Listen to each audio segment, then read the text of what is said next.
We only treat patients with proper insurance. This lady is not one of them, and she never will be. The nurse's voice didn't just travel, it struck. Clear, cold, and loud enough to silence the shuffle of the ER waiting room. Conversations died mid-sentence. Eyes lifted from magazines, from phones, from children's toys, and landed on the wheelchair parked in front of the intake desk. Inside it sat an elderly black woman, hair silver, fingers curled around the edge of a faded blanket. Her breathing was shallow, chest rising and falling with effort. Standing beside her, one hand on the chair's handle, was a younger woman in a plain gray hoodie and dark jeans. No designer bag, no jewelry, no entourage. Her gaze was steady, locked on the nurse, her face unreadable. "Ma'am, without proof of valid coverage, we can't prioritize this case," the nurse continued, flipping the intake forms back across the counter. The pages landed flat and loud, a sound more insult than motion. The daughter didn't take the bait. She leaned down, whispered something only her mother could hear, then slid the papers into the chair's side pocket. But the restraint in her posture made the dismissal sting more for those watching. In the second row of hard plastic chairs, a young mother whispered to her husband, "They're leaving her to suffer. Right in front of us." The man's jaw tightened as his thumb hovered over his phone's record button. From behind the counter, the nurse added, "We have patients who deserve these resources." Louder this time, deliberate. A few heads turned away. Others stared harder. Then the shift manager appeared, arms crossed, Idaho badge swinging. "If you don't have approved insurance," he said, "you'll need to vacate the intake area so we can help people who are eligible." The word eligible landed like a verdict. The woman in the hoodie didn't move. She adjusted the blanket over her mother's knees, her hand brushing skin too warm to be safe. She glanced at the wall clock, then back at the desk. "Before we continue, where are you watching from? Drop your city or country in the comments below. And if you believe in dignity and justice, hit like and subscribe. These stories spark change. And we're glad you're here. Now, back to her." With a small nod from the manager, an orderly rounded the counter and gripped the wheelchair handles. Without a word, he began rolling the older woman toward the automatic doors. The wheels caught the edge of the entry mat with a muted thunk, a sound that drew every reluctant witness to attention. "Sir," the daughter said, voice low but sharp enough to cut through the hum of the room. "Stop." He froze mid-step. The nurse called over his shoulder, "We're not a charity. Take her somewhere else before you make a scene." The daughter straightened, pulling out her phone. Her thumb tapped the screen once. Miles away, in a corporate office, another phone began to ring. "Activate the emergency protocol," she said calmly into the receiver. "Record every word being said here." She wasn't raising her voice. She wasn't begging. But the sudden stillness in the ER told everyone watching, this was no ordinary patient's family. And whatever was about to happen would happen here, in front of them all. The nurse's pen scratched against the intake sheet, slow and deliberate, as if each stroke was meant to erase the woman in the wheelchair from existence. Across the room, the man with the phone finally hit record. The faint red dot blinked like a warning light. "This isn't right," he muttered. The young mother beside him nodded, holding her toddler close. The shift manager stepped forward, voice stiff. "Ma'am, please, step aside. There are patients here who look more like they belong," a voice cut in from the far corner. Heads turned. It was a medical resident, maybe mid-20s, still in her navy scrubs, badge clipped to her collar. Her voice shook at first, but she didn't back down. "I saw her insurance file in the system this morning. Her coverage is valid. I don't know what game you're playing." The nurse's face tightened. "You're out of line, doctor." "I'm out of patience," the resident replied. Before the manager could respond, the woman in the hoodie's phone lit up. She put it on speaker. "Protocol is active," a crisp voice said from the other end. "Audio is recording. Security feed is being backed up. Do you want me to notify the ethics board?" Her eyes stayed on the manager. "Not yet." The orderly's hands shifted uneasily on the wheelchair grips. For the first time, he glanced down at the older woman's face, her labored breathing, the way her eyes fluttered shut between gasps. He didn't move. From the waiting area, someone spoke louder now. "Why aren't they helping her? She's clearly in distress." A man in a baseball cap pulled out his phone and started filming too. The nurse snapped, "Phones away. This is a private facility."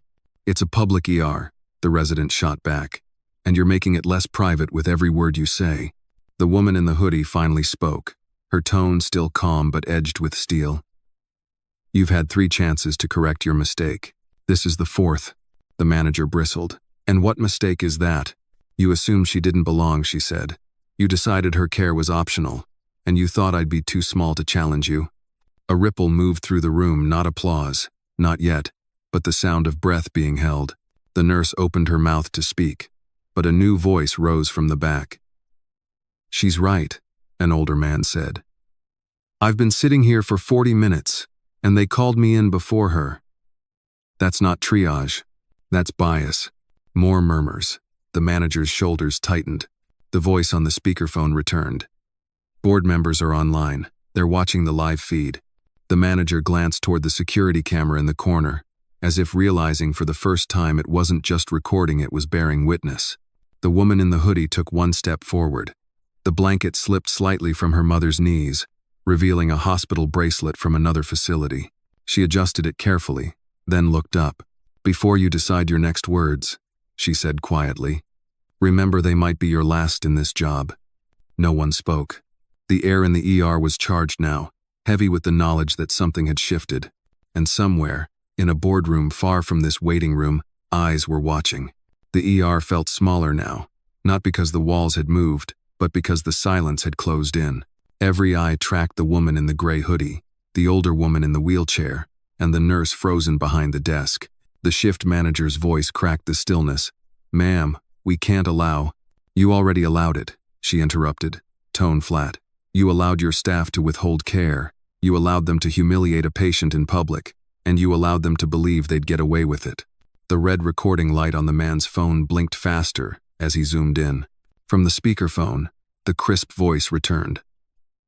Board members request immediate identification for verification. Do you want me to proceed? The woman in the hoodie glanced down at her mother, then back to the manager. Yes. There was a short beep, then the voice continued. This is Miss Taylor Grant, Chief Executive Officer of Grant Medical Systems, the parent network that owns this hospital. Gasps rippled through the waiting room like a sudden gust. The nurse's pen slipped from her fingers. The manager's arms dropped to his sides. She's lying, the nurse said quickly, her voice higher now. This is some kind of stunt. A man near the vending machine laughed bitterly. If it's a stunt, it's the most expensive one I've ever seen. You just picked the wrong person to disrespect. The manager's face drained of color. Miss Grant, You what? She asked, stepping forward until she stood directly across the desk from him. You meant to say, I'm sorry, or I'll fix this, because neither will erase what happened in front of every person in this room. The orderly slowly released the wheelchair handles and stepped back. Board authorization granted, the voice on the phone announced. You may proceed with immediate administrative action. Taylor's voice stayed calm, deliberate. Effective immediately. Shift manager, nurse, and any staff complicit in this incident are suspended pending termination review. Security will escort you out. Now. The resident in scrubs stood a little taller, as if vindicated. The nurse sputtered, You can't do that without due process. You denied her due process the moment you decided her life was worth less than paperwork, Taylor replied. That's not policy. That's prejudice. From the corner, the man with the phone said, I got that on video. Security staff appeared in the doorway, uncertain. Taylor nodded toward the manager and nurse. Them first. Murmurs swelled into open conversation. A woman near the door whispered to her friend. She didn't even raise her voice once. Taylor leaned down, adjusting the blanket on her mother's lap. You're going to be fine, she said softly. Then louder, to the room. What happened here today won't happen again. Not in this hospital, not in any facility we own. The board's voice came one last time through the speaker. Action logged, Miss Grant. Media inquiries are expected. Do you want us to release the footage? Taylor's eyes swept the waiting room, meeting the faces of strangers who had just watched justice unfold in real time. Yes, she said. Let the world see what we fixed and what we'll never allow again. And just like that, the balance in the ER shifted for good. The automatic doors whispered open as the nurse and shift manager were escorted out, their protests swallowed by the hum of the waiting room. For a moment, No one spoke. The air carried that peculiar stillness, after a storm thick with relief, charged with aftershocks. Taylor remained by her mother's side, one hand steady on the armrest of the wheelchair. Her mother's breathing had eased slightly, but her fingers still clung to the blanket. A young boy in the corner tugged at his mother's sleeve. "Mama, she's like a superhero," he whispered. His mother smiled faintly, squeezing his hand. The resident in scrubs approached cautiously. "Miss Grant, I can personally take her in. We'll bypass intake, she'll be seen right away." Taylor nodded once. "Thank you. Make sure she's monitored for cardiac stress, and run a full panel."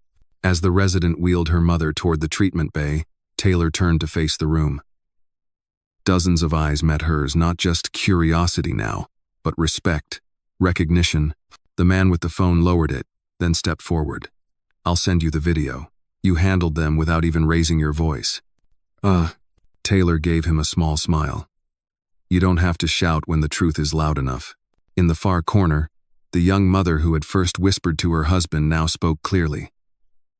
They thought she was powerless. They were wrong, and now everyone knows it. A ripple of agreement moved through the crowd. Someone clapped once, then twice, and soon the sound swelled, filling the ER with something it rarely held: applause. Taylor raised a hand gently, quieting them. "Don't thank me," she said. "Thank the people who spoke up before they knew who I was. That's the courage we need in every room like this." She glanced toward the security camera in the corner. "And if anyone in this city thinks they can treat someone's mother like she doesn't matter, play this footage back." Her phone buzzed. A text from her communications director. "Footage is live. Thousands watching." She slid the phone into her pocket. "Good," she murmured. "Let them see." As her mother disappeared into the treatment area, Taylor followed, pausing only at the doorway. She looked back at the waiting room, at the faces now lit with something more than fluorescent light. "You may never be the loudest in the room," she said, "but you can still be the one who changes it." Then she was gone, the doors swinging shut behind her. The hum of the ER returned, but it wasn't the same hum as before. It was steadier now, carrying the quiet knowledge that power had stood in this room and had chosen to use it. By the time Taylor stepped out of the treatment bay, the waiting room had thinned. A few patients still lingered, but their conversations had shifted, no longer small talk about symptoms, but hushed recounts of what they'd witnessed. Outside, dusk had fallen.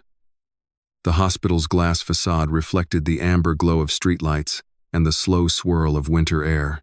Taylor paused just past the sliding doors, inhaling deeply as if to clear away the sterile scent of antiseptic and adrenaline. Her phone vibrated again. A headline flashed across the lock screen. "AR staff suspended after refusing care to CEO's mother. Footage goes viral." Below it, a live comment thread scrolled fast. Strangers debating, applauding, arguing.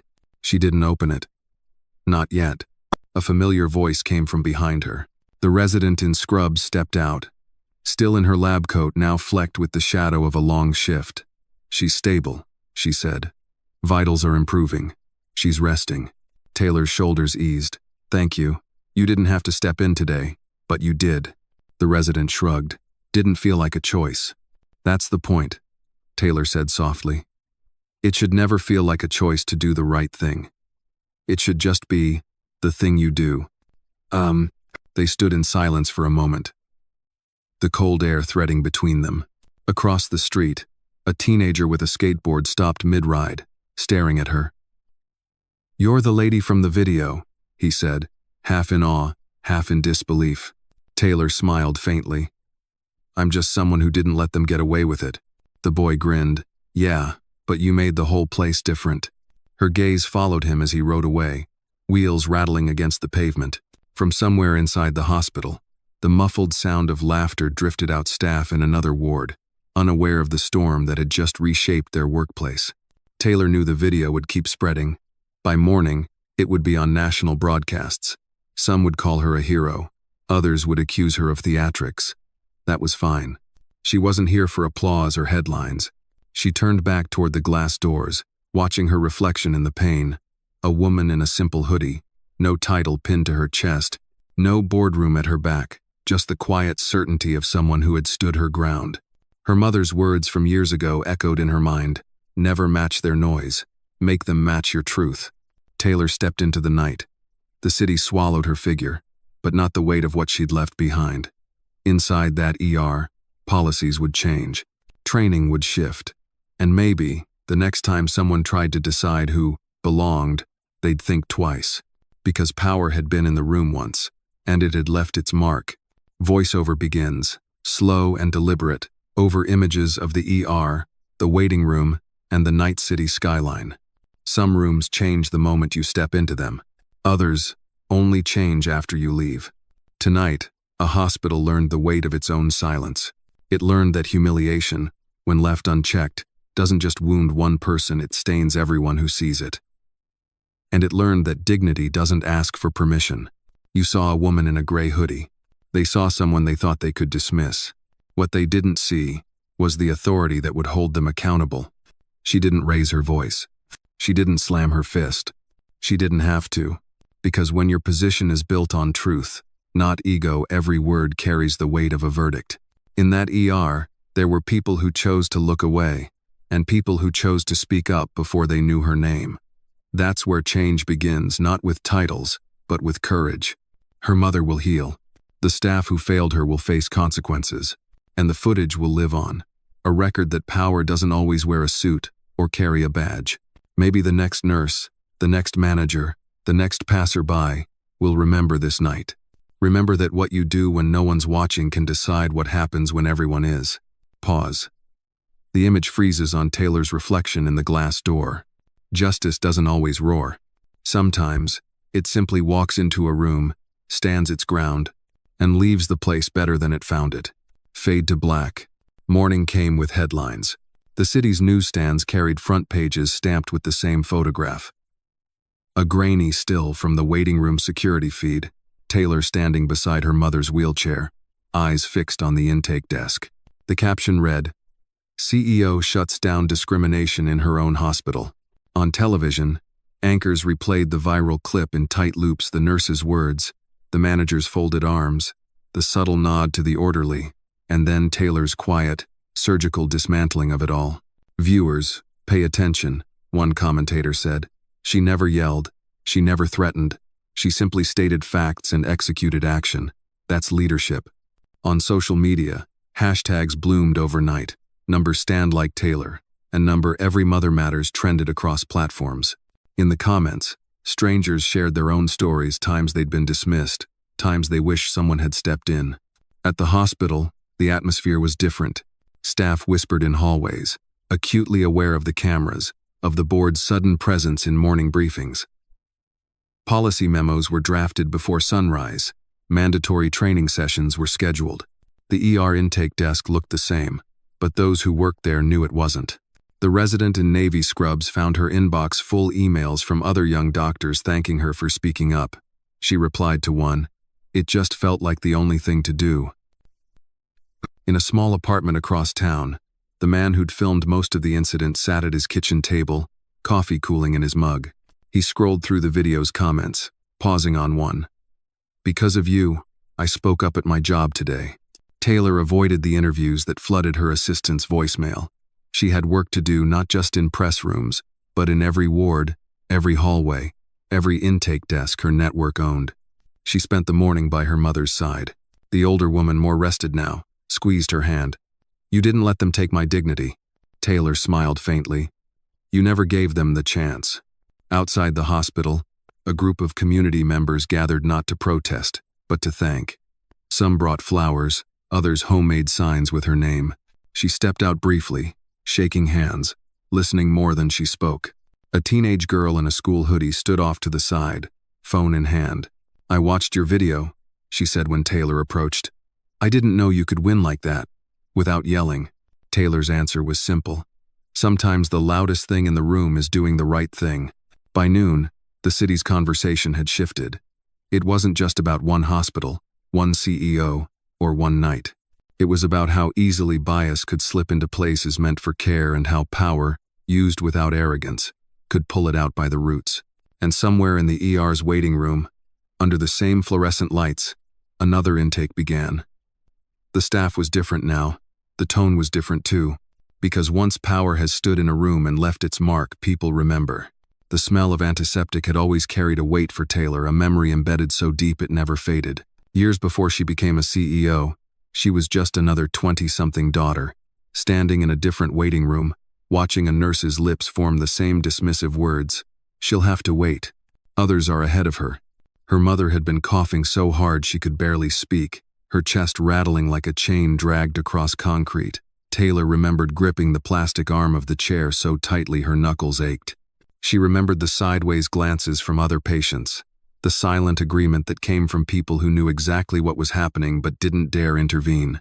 Back then, Taylor didn't have authority. She didn't have a board of directors or a corporate network.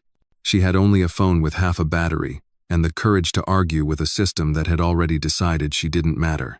That night, her mother eventually got care, but not before hours passed and the risk grew. The doctor who finally saw them admitted, quietly, that they should have been admitted immediately. The injustice settled in Taylor's chest like a stone. She carried it through the years, through business school, through her first job in healthcare administration, through boardroom negotiations where she learned that real power wasn't just about having a title. It was about where you chose to use it. She promised herself then, if she was ever in a position to stop that kind of harm, she would. Not with shouting, not with scenes, but with decisions that couldn't be ignored. The flashback dissolved into the present. Taylor stood in her office that evening, the skyline stretching beyond the glass. Her assistant had just left a stack of reports on her desk, internal reviews of patient intake, disciplinary actions, revised protocols. She ran her finger over the top page, eyes scanning the bolded line. Zero tolerance for discriminatory triage. Outside her door, she could hear the hum of her team, working late, the low murmur of voices committed to a new standard. Her phone buzzed with a text from the resident. "Your mother's resting. She asked me to tell you she's proud." Taylor closed her eyes for a moment, letting the words sink in. The memory of that younger version of herself powerless in a chair across from an indifferent desk flickered once more. This time, she had been able to change the ending, and in doing so, she'd kept the promise she made years ago, that no one else's mother would be left waiting while the clock decided their fate. By the second day, the footage had been seen by millions. Morning shows called it a masterclass in quiet authority. Opinion blogs hailed Taylor as a role model, but not all voices were in chorus. One news panel cut the clip into segments, replaying each moment with commentary that dripped skepticism. She embarrassed frontline staff in public. One guest argued, "That's not leadership, it's performative punishment." Another countered, "When those frontline staff openly denied care, they made it public. Accountability belongs in the same space as the harm." Taylor watched the segment from her office, her expression unreadable. On her desk lay 2 stacks of printed emails, one filled with thank yous from patients and healthcare workers, the other with complaints, accusations, and calls for her resignation. Her communications director stepped in. "You want me to draft a response?" "No," Taylor said, flipping through a complaint letter from a hospital lobbyist. "If I respond to every opinion, I'll end up defending the truth instead of enforcing it." Still, she knew perception could be as powerful as policy. Some staff at other facilities now feared her presence, interpreting her decisiveness as volatility. Others felt empowered, believing they'd have her backing if they spoke up. By midday, a protest formed outside the hospital gates. It wasn't large, 24 people holding signs reading, "Protect medical staff," and "CEOs aren't heroes." News vans clustered nearby, eager to frame a narrative of division. Taylor didn't send security to move them. She didn't issue a press release. She simply walked outside, stopping just inside the gate, visible but silent. Cameras swiveled toward her. One protester shouted, "Do you even care about the people you fired?" Taylor's voice was calm, carrying over the crowd. "I care enough to make sure they can't decide who gets care and who doesn't. That's the job. That's the duty." A few in the crowd lowered their signs, uncertain. Others kept shouting. Taylor didn't engage further, just turned and walked back inside. Her assistant caught up with her in the lobby. "Some think you should address this head on," he said. "I just did," Taylor replied. "They wanted a scene. I gave them a sentence." Back in her office, she looked out at the city, lights flickering on as evening fell. She knew the backlash wouldn't disappear. She also knew that real change was never met with universal applause. On her phone, a new message from the resident appeared. Your mother asked if you'd come by tonight. She made your favorite soup. Taylor smiled faintly. In the noise of public opinion, that was the only invitation that mattered. The hospital lobby was quieter this time. No crowd, no raised voices, just the low murmur of visitors and the soft hum of the reception desk printer. Taylor walked in without fanfare, her gray hoodie swapped for a long camel coat.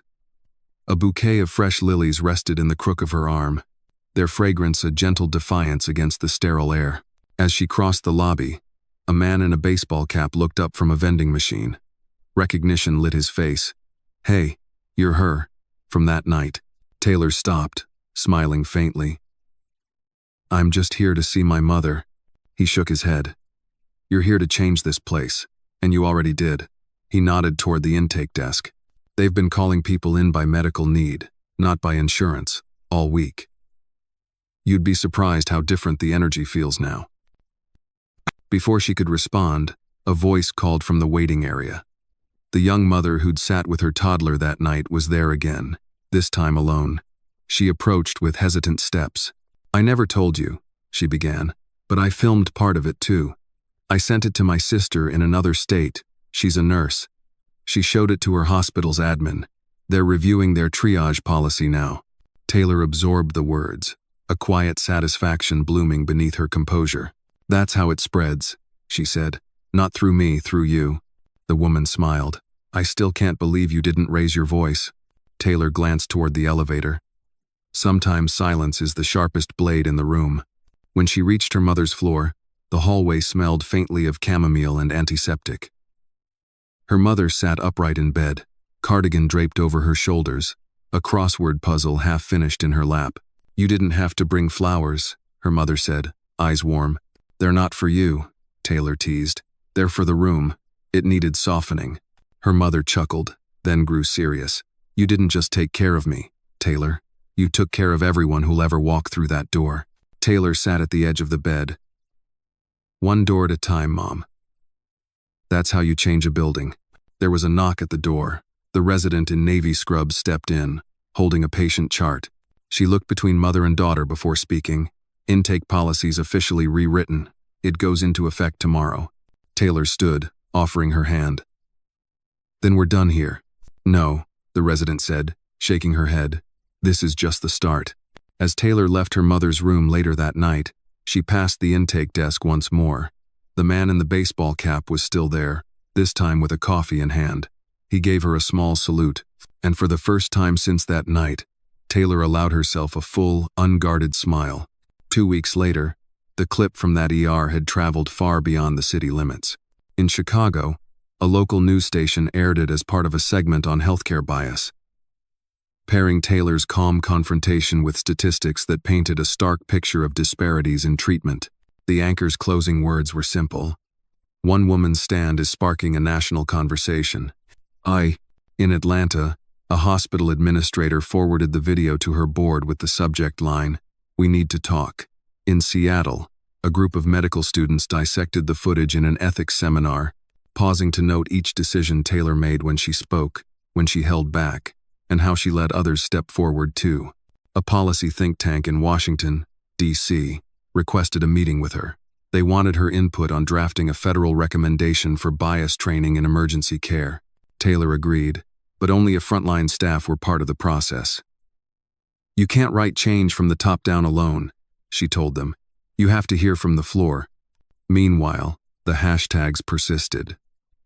#Stand Like Taylor became a shorthand online for standing firm without escalating, for addressing injustice with precision instead of noise.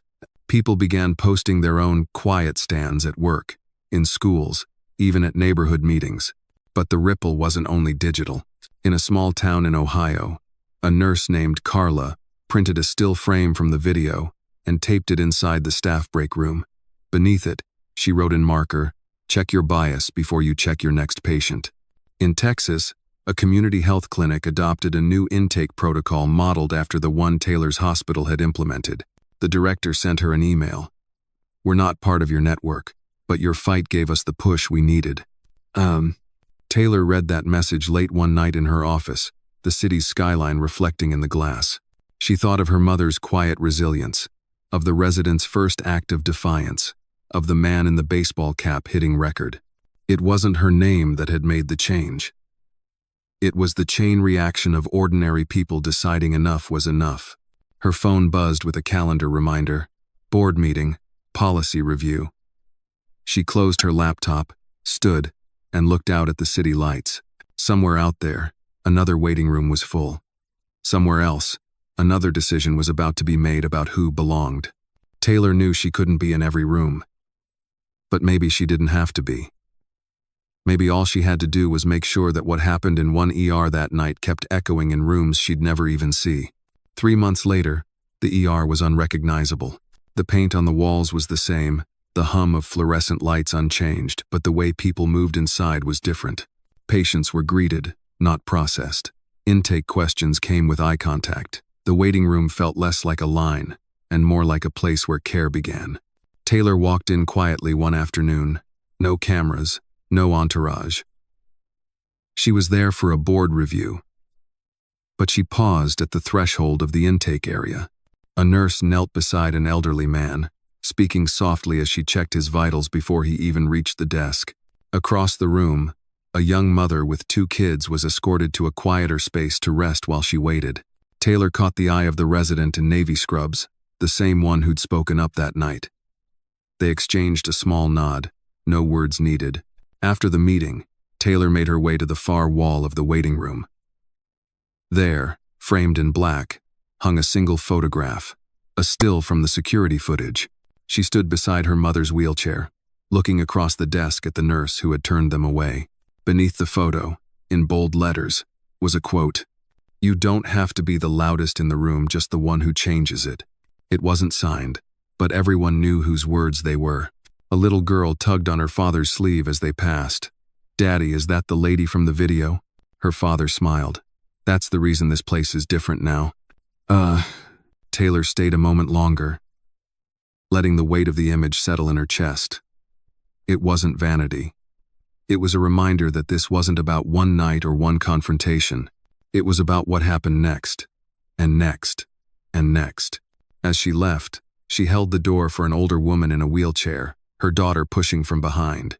The daughter smiled in thanks, and for a split second, Taylor saw herself in that role again, before the title, before the power, before the world knew her name. Out on the sidewalk, the winter air was sharp, the sky washed in late afternoon gold. Taylor pulled her coat tighter, feeling the cold bite her cheeks. The city around her bustled, unaware that a quiet revolution had been planted in one small ER. It didn't roar, didn't demand attention, but it was there in policies, in training, in the way a nurse now bent to meet a patient's eyes instead of looking past them. Taylor walked on, her pace steady, her gaze forward. She didn't need to look back to know the change was holding. Some rooms change the moment you step into them. Others stay changed long after you've gone.